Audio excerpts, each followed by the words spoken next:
네, 월요일엔 가볍게 하지만 한 주를 꿰뚫어 볼 수 있는 주요 경제 또 사회 이슈들 경제가 먼데 이 시간에 친절하게 가르쳐 드립니다.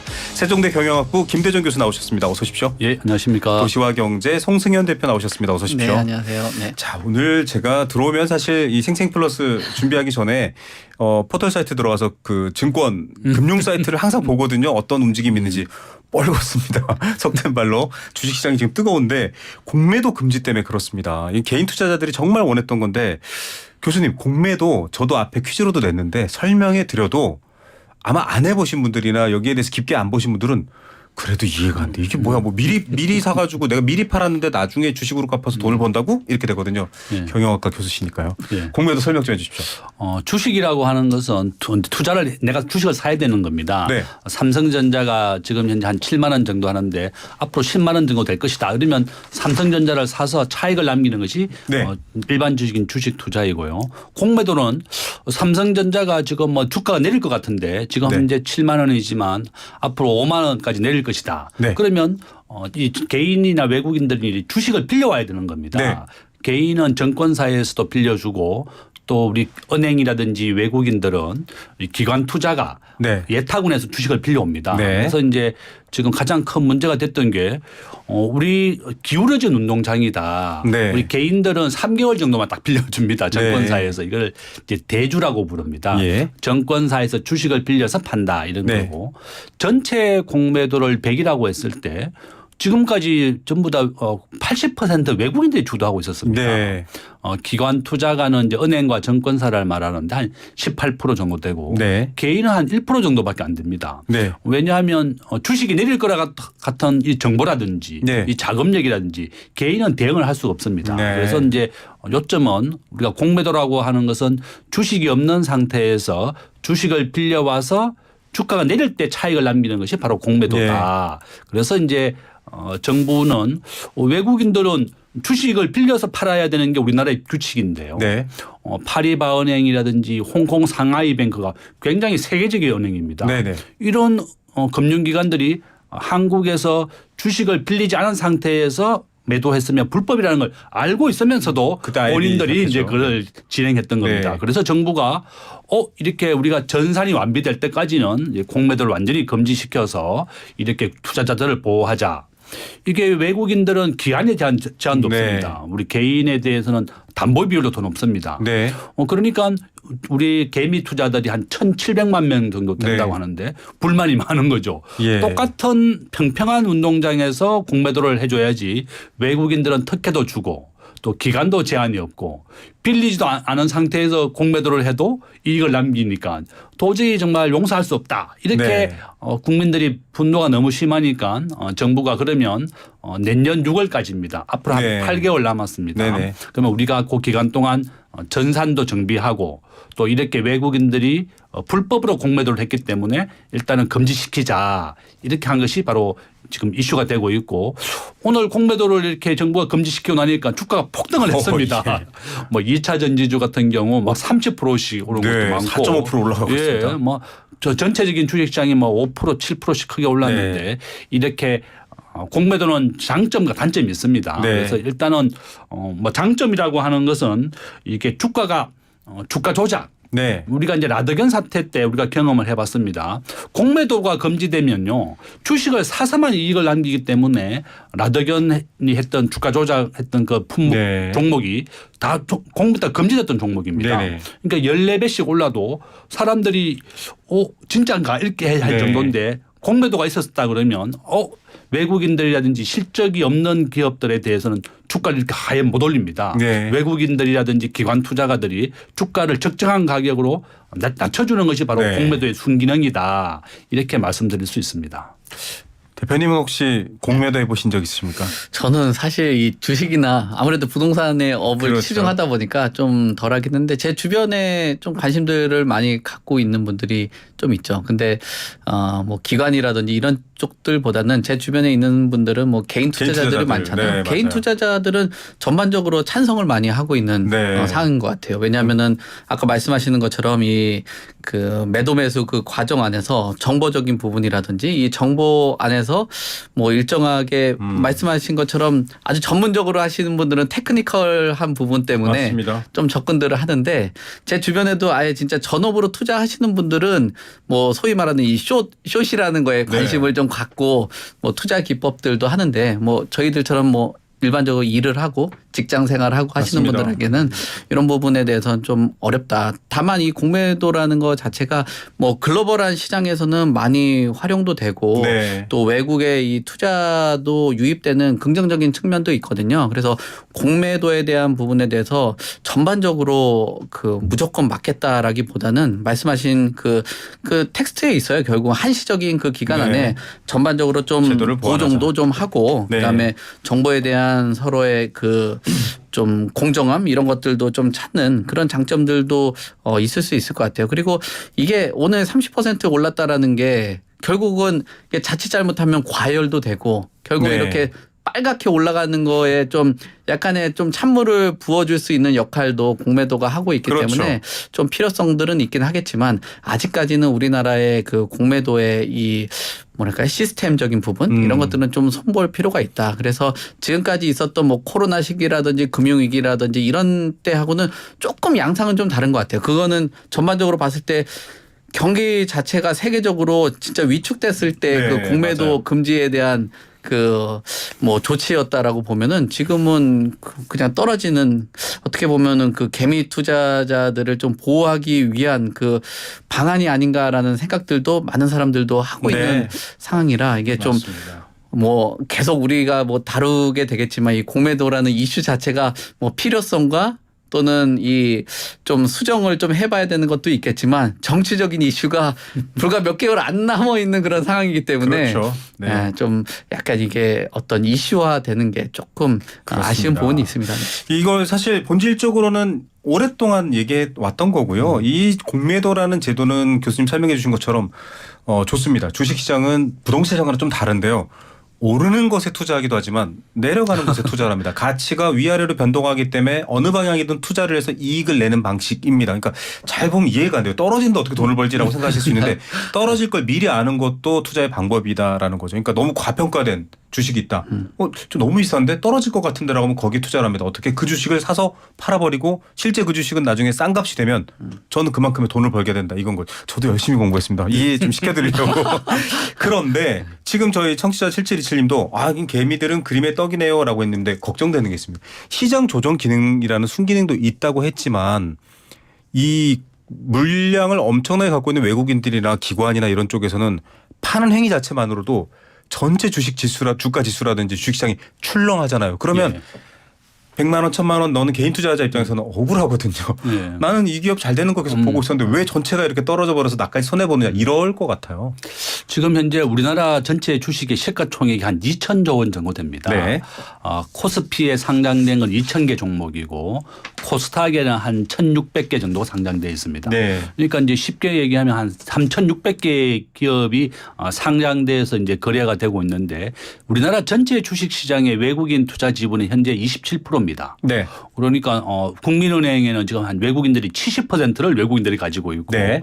우리 삼성전자는 55%가 외국인 지분입니다. 네. 그렇지만 국민은행에 외국인 단순하게 지분만 가질 수 있을 뿐이지 실제로 근무하는 사람은 다 한국 사람입니다. 네. 그러니까 외국인들이 한국에 투자하는 방법이 공장으로 지어서 투자하는 방법을 우리 직접 투자라고 부르고 한국의 주식과 기업에 투자하는 걸 간접 투자라고 네. 부르는데요. 둘 다 좋은 겁니다. 네. 다만 이렇게 이제 간접 투자 주식에 투자한 것은 외국인들이 3일이면 다 투자를 해소해 나갈 수 네. 있습니다. 그러니까 단기간에 투자를 하는 게 이제 좀 그런 두려움이 되는 거죠. 그러니까 이제 지금 많이 걱정하는 것은 외국인들이 우리나라 전체 주식의 한 30%를 투자하고 우리가 이렇게 받고 있는데 정부가 이렇게 공매도를 금지하고 이런 제한을 좀 둔다 그러면 네네. 좀 그런 게 좀 걱정이 되는 거죠. 네. 그렇지만 이제 정부가 원하는 것은 외국인들도 우리나라 법을 지켜야 되는 겁니다. 예. 한국에서는 지금 현재 우리가 정권 거래소나 예탁원에서 주식을 빌려줍니다. 네네. 우리 개인에게는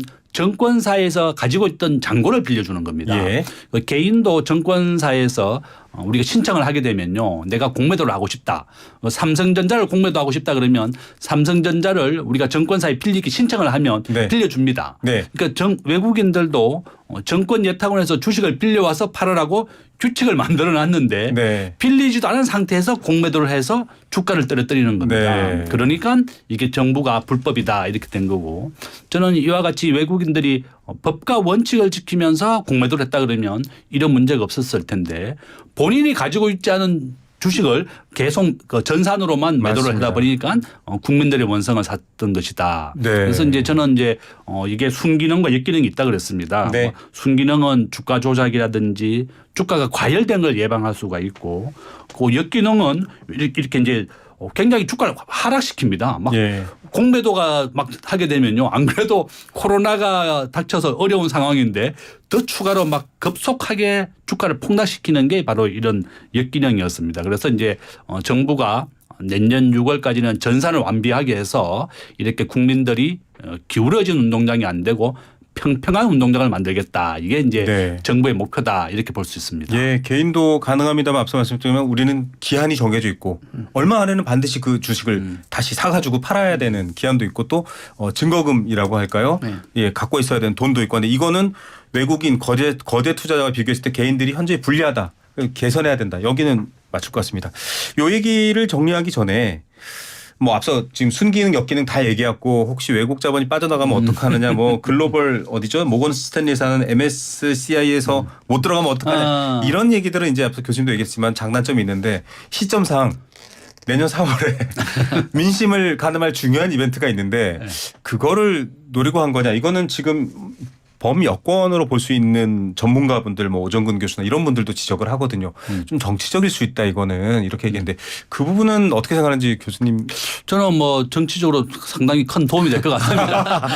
아마 이제 우리 주식 투자하는 사람들이 우리나라 5천만 명 국민 중에서 한 1,700만 명의 주식을 네. 한다고 얘기하고 있고 네. 미국에서는 전체 국민 한 70%가 주식을 투자합니다. 보편화돼 있죠. 우리나라는 한 30% 정도가 이제 네네. 근로자에 하고 있는데 이와 같이 국민들이 원하는 것 공정한 게임만 좀 만들어 달라. 네. 그러니까 아까 앞에서 말씀하신 것처럼 담보 비중 우리 개인은 지금 140%가 유지를 해야 네네. 되고 기관 투자가는 110%입니다. 네. 그러니까 외국인이나 기관 투자자에게는 아주 특혜를 많이 주고 뭐 개인도 3개월이지만 연장을 할 수 있습니다. 네. 3개월 만기가 돌아오기 때문에 다시 연장을 하는데 외국인이나 기관은 그런 기간 자체가 아예 없는 겁니다. 그렇죠. 네. 그래서 이제 이렇게 문제가 됐던 거고 아마 이제 국민들이 원하고 많이 요청했던 사항이었기 때문에 주가는 크게 많이 오른다 그러면 네.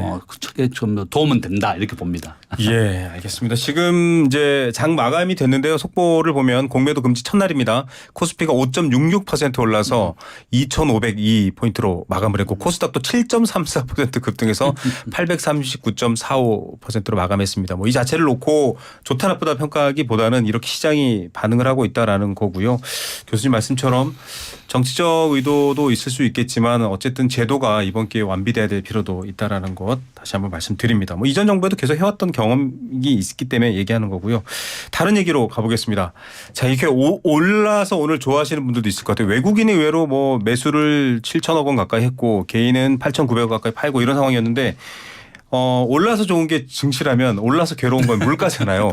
요즘 밀크플레이션이라는 말이 있다고 합니다. 네. 저희 제작진하고 방송 준비하면서도 이게 밀크플레이션 이미 있었던 개념이지만 저는 체감하거든요. 왜냐면 아이들이 어리기 때문에 도무지 우유값 오르는 게 너무 겁나는데 이게 연쇄적으로 효과를 일으킵니다. 우유가 오르면 빵이 오르고 빵이 오르면 뭐가 네. 오르고 분식점 다 오르고 그래서 이거 지금 상황이 심상치 않다 이런 분석이 있는데 교수님 한번 얘기해 주시죠. 예, 원유 가격이 금년에 이제 한 8% 올랐습니다. 네. 그런데 이제 실질적으로 우유 가격은 14%는 올랐거든요. 그러니까 국민들이 원유가 올랐다 그러면 원가에 연동해서 우유 가격을 8%만 올리면 되는데 최근에 우유 가격 14% 올렸고 네. 우유를 원재료로 만드는 게 이제 아이스크림하고 빵입니다. 네. 지금 아이스크림도 15% 올렸고 그다음에 빵 10%, 또 뭐 초콜릿 15%, 뭐 두유도 10% 모든 품목이 올랐습니다. 네. 지금 올해 이번 달에 정부의 그 소비자 물가 지수가 3.8% 나왔는데 네네. 올 연말까지 정부가 목표로 하고 있는 소비자 물가는 2%입니다. 네. 우리가 이제 물가 인상을 인플레이션이라고 부르는데요. 그렇죠. 인플레이션이 왜 문제가 되는가 하면요. 이게 판매 가격이 물가가 오르게 되면 우리 근로자들은 회사에 가서 월급을 올려달라 그럽니다. 그러니까요. 예, 그러면 이제 회사에서는 월급을 올려주고 판매 가격을 또 올리는 겁니다. 네. 이렇게 경제가 악순환이 계속 악순환이 되기 때문에 미국이나 한국이나 모든 나라가 인플레이션 물가 목표를 2%로 잡고 있습니다. 그런데 예. 이렇게 우유 가격이 14% 올랐다고 하는 것은 우리 목표하는 것보다 너무나 과도하게 올랐다는 네. 거죠. 이번 달에 평균 우리나라 물가 지수가 3.8%인데 이 우유가 주도하고 있는 겁니다. 아, 네. 그래서 이제 밀크하고 인플레이션을 합쳐서 밀크 인플레이션이라고 부르는 네네. 거고 저는 이렇게 우리가 낙농 상가가 굉장히 영세해요. 네네. 미국이나 해외는 막 대규모로 농장을 하고 있는데 네. 저는 정부가 이렇게 소규모 낙농가에 대해서도 좀 이렇게 합병을 좀 해서 대규모로 좀 키우고 이렇게 해야지 우리의 경쟁력이 있지. 유럽에서 지금 우유 가격이 우리나라의 한 3분의 2, 네. 3, 40% 쌉니다. 네네. 그러니까 많은 사람들이 오히려 생우유가 아니라 이렇게 멸균 우유. 멸균 우유 외국에서 수입해서 네네. 하면 더 쌉니다. 보관을 장기간 할 수 있으니까요. 저 역시도 이제 멸균 우유 가끔 사 먹고 네. 있는데 워낙 가격이 저렴하니까 네. 놀라울 정도다. 그래서 한 반값 정도밖에 안 됩니다. 네. 그래서 결론은 너무 과도하게 밀크 인플레이션이 된다 그러면 국민들이 저렴한 외국 걸 사 먹게 될 것이고 그러면 다 피해자가 되는 겁니다. 네. 그래서 정부도 이렇게 좀 대책을 잘 강구해서 서로 윈윈하는 걸 해야지 이렇게 낙농상가나 우유 업체들이 자기들이 이익을 챙기기 위해서 이렇게 올리다 보면 더 큰 피해자가 된다. 이렇게 볼 수 있습니다. 네, 소비자 물가, 소비재 가격이 오르는 거는 뭐 시장 거래의 원칙에 따라서 오를 수 있는데 여러 방법들이 있습니다. 가격을 유지할 수 있는데 그렇지 않고 뭐 우유가 올랐으니까 이번 기회에 나도 빵 비싸게 팔자. 이렇게 가기 시작하면 모든 악순환이 심한데 대표님 네. 저는 이제 아이스크림 사달라고 하면 네. 평소보다 건강에 대한 위해성을 더 강조하거든요. 그거 이빨 썩고 건강에 안 좋아 이러면서 사실은 비싸져서 그런데 이제 이렇게 물가가 비싸지면 사실 부동산도 그렇고 더 큰 규모의 그러니까 개인이 결정하기 어려운 투자라든지 내지는 구매라든지 이런 것들도 좀 미뤄지지 않나요? 이렇게 어려운데. 당연히 미뤄지죠. 왜냐하면 본인이 요즘에 주택 가격이 굉장히 높아졌잖아요. 그러니까 주택 가격이 높아지면서 본인들의 가처분 소득이 줄어든 네네. 상황인데 그 가처분 소득을 가지고 우리가 일반적으로는 주거에 대한 비용하고 교육에 대한 비용, 그 이제 나머지를 일반적으로 우리가 활용들을 하는데 지금 교육에 대한 비용도 상당히 높은 상황에서 주택 가격은 굉장히 높아졌단 말이에요. 네. 근데 가처분 소득이 줄어든 상황에서 이런 말씀하시는 뭐 소비자가 우유라든지 또는 뭐 식사 그다음에 교통비 이런 것도 계속 지금 오르고 있는 그런 상황이잖아요. 네네. 지금 공공요금에 대한 이슈도 계속적으로 지금 논의가 되고 있는 상황에서는 정말 앞으로는 쓸 돈이 없다라고 네. 볼 수 있는 것 같아요. 그렇기 때문에 정부에서도 전반적으로 가격들을 낮추고 서민들의 부담들 이런 것들을 낮춰주려고 노력을 하는 것으로 보여져요. 그래서 물가 관리 방식 같은 경우도 물가 안정에 대해서도 뭐 역대 정부들이 계속적으로 논의를 해왔던 그런 상황이고 그래서 뭐 모니터링을 하면서 뭐 라면값하고 이런 부분들은 조금 네. 안정적이다라고 하는데 그래도 말씀하신 것처럼 이 라면의 그 가격하고 이거 우리가 솔직히 보면 라면이라는 것은 좀 인스턴트에 가까운 라면으로 끝나는데 네, 그런 부분인데 우유는 뭐 우유는 아이스크림 빵 다 연결되니까요. 네, 그렇죠. 연결도 있고 또 우유 같은 경우는 참 아이들 크는 과정 안에서는 좀 꼭 필요한 먹여요. 맞아요. 그 필수적이죠. 좀 필수적인 거기 때문에 자녀들 키우는 분들에게는 굉장히 좀 다르게 느끼더라고요. 저도 네. 이 이슈가 있다 보니까 오늘 점심 먹으면서도 이야기하는데 야, 라면은 오히려 안 먹여도 되는데 그 그거는 우유값은 먹여야죠. 올라가는데 네. 이 애들 아침에 이 건강 우유 한 모금만 먹고도 진짜 학교 갈 때 야 이거 한 모금만 먹고 가라고 할 정도로 정말 맞아요, 필수적인 맞아요. 그런 네네. 건데 이게 오른다라는 건 굉장히 좀 부담스럽고 지금 이런 또 우유하고 뭐 이게 좀 너무 확장해서 생각하는 건 좀 문제겠지만 뭐 출산하면서 이제 애들에 대한 그 건강까지도 생각하는데 네네. 그 건강하고도 또 직결되는 게 우유기 때문에 맞아요. 이 네. 우유값을 잡는 거는 정말 다른 그 품목들보다도 좀 중요도가 높다라고 보여집니다. 교수님께서도 대안을 얘기해 주셨고요. 또 물가가 이렇게 오르면 자칫 또 역으로 갑자기 급격한 침체가 될 수도 있습니다. 갑자기 멎어버릴 수도 있는 건 거죠. 그래서 정부도 면밀히 보고 있을 테니까요. 낙농가부터 시작해서 이 시스템도 바꿔야 된다는 얘기 해주셨고요. 물가가 오르면 당연히 부동산 쪽에도 영향을 미칠 수밖에 없다. 왜냐하면 그 자금도 그렇고요. 여러 가지 여유롭지 못한 상황 얘기를 했는데 그래도 많은 분들이 기대하는 소식이 하나 있는 게 김포시가 서울시가 된다라는 얘기인데요. 이거 일단은 앞서 저희가 방송 전에 물었는데 교수님은 나는 뭐 긍정적으로 봅니다라고 했고 대표님은 저는 좀 부정적으로 봅니다라고 했는데 정치권도 지금 여당 내에서도 찬반이 있고요. 야권은 조심스럽지만 반대 입장입니다. 정치적이다라고 비판하고 있는데 이거는 대표님 먼저 정리해 주십시오. 김포가 서울시 되면 뭐가 좋고 나쁩니까? 네, 아까 말씀하신 것처럼 뭐 많은 분들이라고 하는데 여론조사로 일단 보면은 전국 단위하고 서울 단위는 부정적인 평가가 60%가 넘어요. 그러니까 네. 한 51만 정도 되는 그 김포시 주민들은 반길만 한데 그래도 이 그 도시를 어떻게 구성하느냐에 따른 뭐 생각들 뭐 이런 거는 전체적으로 부정적인 평가가 많다라고 보여지고요. 우선적으로 보면은 김포시 들어가면은 네. 행정에 대한 효율성 이런 부분들은 장점으로 꼽을 수 있고요. 또 네. 교통이라든지 인프라 향상들 되는 거 이런 것들은 긍정적으로 볼 수 있어요. 그리고 서울시가 갖고 있는 경제적인 역량이라든지 김포시가 갖고 있는 뭐 지원이나 뭐 자원이라든지 가능성 뭐 이런 것도 연결하면 경제적인 시너지나 또 도시개발의 균형이나 또 문화 관광 이런 것도 유도할 수 있다라는 건 긍정적으로 볼 수 있는데 네. 단점으로 본다라면은 김포시가 이제 지역에 대한 특성을 잃게 되기 때문에 일부에 들어가게 되면 지역성을 완전히 네. 잃어버리는 상황이 되겠죠. 그리고 재정에 대한 그 부담들도 있거든요. 왜냐하면 김포시가 갖고 있는 뭐 인프라라든지 서비스 향상을 위해서는 추가적으로 재정 지출이 필요한데 서울시에 뭐 김포구로 들어가게 된다라면 네. 이런 힘을 좀 잃을 수 있다라는 거. 그리고 요즘 얘기가 되고 있는 어떤 언급에 대해서 문제가 있었는데 기피 시설을 특정 지역에 좀 김포를 활용하게 된다라든지 네네. 뭐 이런 것들은 단점으로 작용을 할 수 있을 것 같아요. 근데 지금 초점 자체가 김포시에 대한 의견들만 생각을 하고 계신 것 같은데 지금 뭐 방송하는 것도 서울이긴 한데 서울시라든지 제 주변의 분들 서울에 계신 분들 얘기 네네. 들어보면 부정적인 의견들이 굉장히 많아요. 왜냐하면은 예전에 강남이 개발되면서 강남에 대한 그 수익을 가지고 여러 가지 구에 또 교부하는 그런 형태가 네네. 되는데 김포가 들어온다라면 그런 돈에 대한 지출에 대해서도 고민들을 줄어들 수 있네요. 네, 네. 들어줄 수 있다라는 거라 보고 또 재정에 대한 그 부담이 되는 거겠죠. 그 외적으로도 본다면 지역 간의 뭐 불균형이라든지 이런 부분들을 지금 뭐 강북하고 강남하고 좀 균형 있게 개발을 해야 되는데 또 하나의 지역이 들어온다 보니까 이런 부분에 대해서도 문제가 돼 있고요.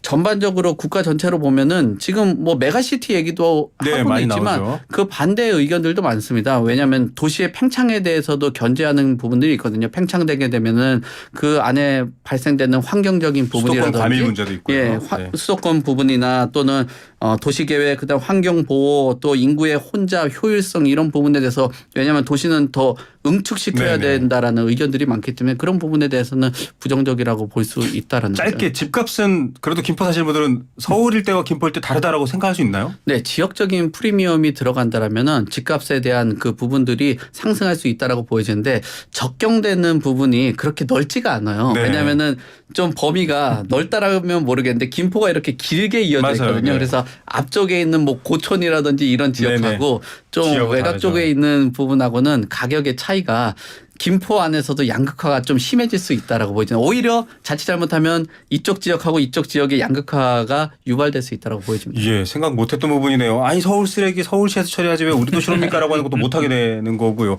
교수님 그래도 좀 긍정적인 면이 있다라고 보셨는데요. 시간 한 1분 정도만 정리 부탁드립니다. 가장 큰 이유가 이제 교통 문제입니다. 네. 김포시장이 이제 오세훈 시장을 만남을 요청해서 오늘 만났는데요. 만나고 있습니다. 네. 오히려 본인들이 요청했습니다. 지금 네.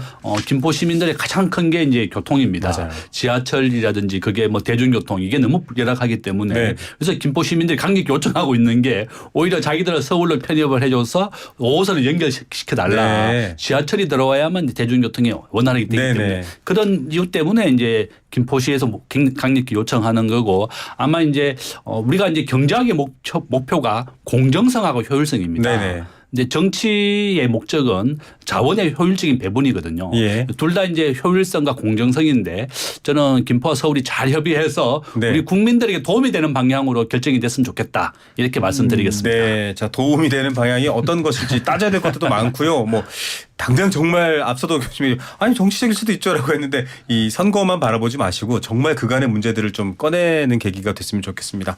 자, 두 분 말씀 여기까지 듣겠고요. 앞서 우리 송승현 대표가 말씀하신 여론조사는요. CBS 노컷뉴스가 RN서치에 의해서 1일부터 3일까지 만 18세 이상 남녀 1,008명을 대상으로 조사한 결과입니다.